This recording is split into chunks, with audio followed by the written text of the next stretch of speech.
সেই মুহূর্তের ছবি আমরা দেখলাম যখন এই মোফাক্কারুল ইসলাম সহ মোট ৪৯ জনকে আদালতে নিয়ে আসা হলো। আইনজীবীরা তারা একেবারে ধিক্কার দিচ্ছেন, বিক্ষোভ দেখালেন। এরপর ঠিক কি হলো? নিরাপত্তা ব্যবস্থার কি কড়াকড়ি করা হয়েছে? আদালতে এদের পেশ করা হয়েছে। দেখো, আগে থেকে কিন্তু আন্দাজ করে আমরা দেখলাম নগরদারা আদালতের বাইরে এবং চত্বরে প্রচুর সংখ্যায় পুলিশ মোতায়েন করা হয়েছিল এবং এই নগরদারা আদালতে যে একটি গেট রয়েছে সেই গেট দিয়ে গেটের সামনে কিন্তু সেন্ট্রাল ফোর্সের জওয়ানদের মোতায়েন করা হয়েছে এবং যেমনটা জানা গিয়েছিল যে মালদা থেকে অভিযুক্তদের নিয়ে লালবাজারে রাখা হয়েছিল এবং সেখান থেকে তাদেরকে আজকে নগরদারা আদালতে পেশ করা হয়েছে। পেশ করার সময় মোফাক্করুল তাকে যখন আদালতের ভেতরে প্রবেশ করানো হচ্ছে বা কোর্ট লকআপে যখন প্রবেশ করানো হচ্ছে, ঠিক সেই সময় দেখা যায় তীব্র বিক্ষোভ। এবং এই যে বিক্ষোভ, মূলত কয়েকজন আইনজীবী তারা জাতীয় পতাকা হাতে, তাদের যেটা বক্তব্য যে দেশ বিরোধী কার্যকলাপে যারা যুক্ত তাদের বিরুদ্ধেই তাদের এই বিক্ষোভ, এই স্লোগানিং। এবং তারা সম্পূর্ণভাবে মোফাক্করুল এবং যে ৪৯ জনকে গ্রেফতার করে নিয়ে আসা হয়েছে সেই ৪৯ জনের বিরুদ্ধেই কিন্তু তারা এই বিক্ষোভে সোচ্চার হয়েছিলেন এবং উত্তেজনার পরিস্থিতি তৈরি হয়। প্রচুর সংখ্যায় পুলিশ ছিল এবং এনআইএর অফিসাররা তারা দাঁড়িয়েছিলেন এবং সেই সামনেই কিন্তু এই বিক্ষোভ দেখা যায় জাতীয় পতাকা হাতে আইনজীবীদের। আবির, ধন্যবাদ। এই প্রসঙ্গে আইনজীবীদের বক্তব্য আপনাদের শোনাই। শাস্তি যেটা হতো দেশদ্রোহী একজন, কারণ আইনজীবী কখনো আপনারা কি কোনো সংগঠনের তরফ থেকে না আইনজীবী হিসাবে?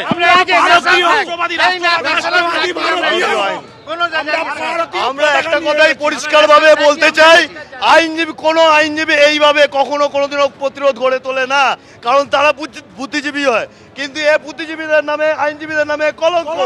পয়লা বৈশাখে রাজ্যে ভোট প্রচারের কেন্দ্রবিন্দুতে মাছ। কোথাও বাড়ি বাড়ি গিয়ে মাছ নিয়ে প্রচার সারলেন বিজেপি প্রার্থী, কোথাও মাছ নিয়ে বর্ণাঢ্য শোভাযাত্রায় পা মেলালেন তৃণমূল প্রার্থী। এদিকে ইলিশ মাছ বেছে খাইয়ে দেওয়ার চ্যালেঞ্জ ছুঁড়ে দিলেন স্মৃতি ইরানি। পাল্টা জবাব দিয়েছেন অভিষেক বন্দ্যোপাধ্যায়। মাছে ভাতে বাঙালি, মূলত ভাতের সঙ্গে মাছ এবং বিভিন্ন প্রকারের শাকই বাঙালির আদি খাবার। প্রতিদিনের খাবারের পাতে হোক কিংবা উৎসবে মাছ ভাত বাঙালির প্রিয় খাবার। কথিত আছে বেহুলার বিয়েতে ঝোল ঝাল ভাজাসহ রান্না হয়েছিল 18 পদের মাছ। 15 শতকের শেষের দিকে কবি বিজয়গুপ্ত কিংবা 16 শতকে রচিত দ্বিজ বংশীদাসের মনসামঙ্গলের পাতায় পাতায় মাছের ছড়াছড়ি। রুই, বোয়াল, খোলসে, ভাংরা, রিঠা, চিংড়ি, ইলিশ, মাগুর, শিং, মৌরালা, শোল, কি নেই তাতে। কিন্তু তারা কেউ কল্পনাও করেননি এই মাছ একদিন ভোটের ইস্যু হয়ে উঠবে। ইলিশ মাছ নিয়ে আসুন, আমি বেচে খাইয়ে দিচ্ছি।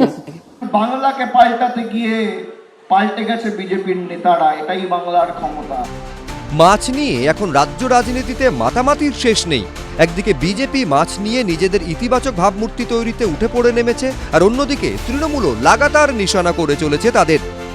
তৃণমূলের তরফ থেকে বারবার দাবি করা হচ্ছে যে বিজেপি পশ্চিমবঙ্গে ক্ষমতায় এলে মাছ খাওয়া বন্ধ করে দেবে। এই বিষয়ে কি বলবেন? আপনাকে একটি কথা বলতে পারি দিদি, ইলিশ মাছ নিয়ে আসুন, আমি বেচে খাইয়ে দিচ্ছি। যারা আমাদের পাল্টাতে এসেছিল, আমাদের শিক্ষা দিতে এসেছিল, বাঙালিকেই বাঙালির টাইট দিয়ে বুঝিয়ে দিয়েছে। যারা মাছ বন্ধ করবেন বলেছিলেন না, তাদেরকে দিয়ে মাছও ধরাবো, আর মাছের দোকানে বসিয়ে মাছ বিক্রেতা ভাইদের যারা অপমান করেছিল তাদের পাশে বসিয়ে মাছ মাংস দুটোই বিক্রি করাবো, শপথ। পরিস্থিতি এমন জায়গায় পৌঁছেছে যে বুধবার কাতলা মাছ হাতে প্রচারে বের হন ব্যারাকপুরের বিজেপি প্রার্থী কৌস্তব বাগচি। বাঙালি মাছ ছাড়া বাঁচবে কি করে? মাছে ভাতে বাঙালি থাকবে, বাঙালি মাছে ভাতে আর থাকবে বিজেপির সাথে। 2019 সালে যারা ঈশ্বরচন্দ্র বিদ্যাসাগরের মূর্তি ভেঙেছিল তারাই এখন দেখছি হাতে হাতে রুই, কাতলা, ইলিশ নিয়ে ঘুরে বেড়াচ্ছে আর প্রচার করছে। বুধবার বাঁশদ্রোণীতে একটি সংগঠনের তরফে বর্ণাঢ্য শোভাযাত্রার আয়োজন করা হয়। শোভাযাত্রার ব্যানারে লেখা ছিল মাছে ভাতে বাঙালি। মাছ হাতে নিয়ে শোভাযাত্রায় পা মেলান অংশগ্রহণকারীরা। উপস্থিত ছিলেন টালিগঞ্জের তৃণমূল প্রার্থী অরূপ বিশ্বাস। আমরা বাঙালি, মাছে ভাতে বাঙালি, মাছ ছাড়া আমাদের চলে না। মাছ খাবো, আমরা আজীবন ধরে খেয়েছি, সারা জীবন ধরে করেছি, আরো 1000 বছর ধরে খাবো। পৃথিবীর কোনো শক্তি নেই আমাদের পাত থেকে মাছ ভাতকে কেড়ে নিতে পারে। বাঙালি ঘটি বাঙালের মধ্যে ইলিশ চিংড়ির লড়াই দেখেছে, কিন্তু মাছ নিয়ে ভোটের লড়াই তা এর আগে কখনো চাক্ষুষ করেনি। সুমন ঘরাই, কৃষ্ণেন্দু অধিকারী, পার্থ প্রতিম ঘোষ, এবিপি আনন্দ। এবার লড়াই চেনা মাঠে পুরনো কেন্দ্রে ফিরে এসেছেন দিলীপ ঘোষ। খড়গপুর সদরে এখন মাটি কামড়ে পড়ে রয়েছেন বিজেপি প্রার্থী। সকাল থেকে রাত এলাকা ঘুরে চলছে প্রচার, জনসভা।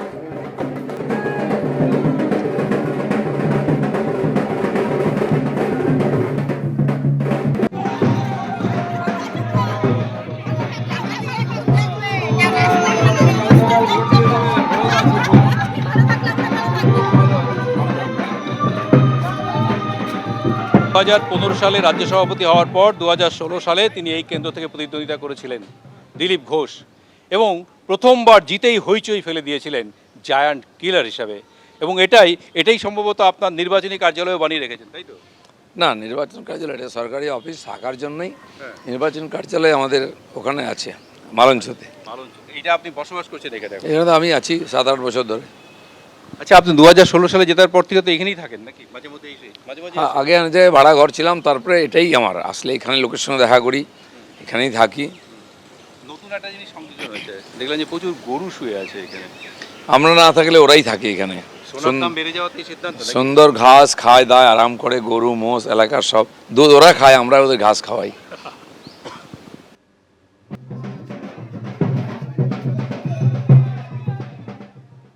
অন্যদিকে ব্যারাকপুরের বিজেপি প্রার্থী কৌস্তব বাগচি জোর কদমে চলছে প্রচার, কিন্তু তার মাঝে কি খেয়ে ফিট থাকছেন তিনি, কি তার পাওয়ার মিল, নিজেই জানালেন এবিপি আনন্দকে। তিনি আইনের কারবারি, এবার ভোটের ময়দানে। ব্যারাকপুরে বিজেপির প্রার্থী কৌস্তব বাগচি চড়া রোদ উপেক্ষা করেই চলছে প্রচার। শরীরকে ফিট রাখতে ভরসা স্বাস্থ্যকর খাবারে। পণ করেছেন তৃণমূল সরকারকে উৎখাত না করে মাথায় চুল রাখবে না, সেই কৌস্তব বাগচি এবারে বিধানসভা নির্বাচনে ব্যারাকপুরের বিজেপি প্রার্থী। আমি সর্বভোগ সব খাই, আমার খাওয়া নিয়ে কোনো সমস্যা নেই, এই ব্যাপারে আমার মা কখনো কমপ্লেন করে না। ব্যারাকপুরের বিজেপি প্রার্থীর সকালটা শুরু হয় চা বিস্কিট দিয়ে। দুপুরের মেনুতে থাকে ভাত, ডাল, সবজি, পনির। পছন্দের তালিকায় রয়েছে মাছ, মাংস। পুষ্টিবিদরা বলছেন ভাতে থাকে প্রচুর পরিমাণ কার্বোহাইড্রেট, থাকে প্রোটিন, ভিটামিন ও খনিজ। ডালে থাকে আয়রন, প্রোটিন, ফাইবার, খনিজ এবং কার্বোহাইড্রেটের মতো পুষ্টি উপাদান। সবজিতে থাকে প্রচুর পরিমাণে ভিটামিন ও খনিজ পদার্থ। মাছ মাংসে থাকে প্রচুর পরিমাণে প্রোটিন। মাছ থেকে বাড়তি ভিটামিন এ ও ক্যালসিয়ামও পাওয়া যায়।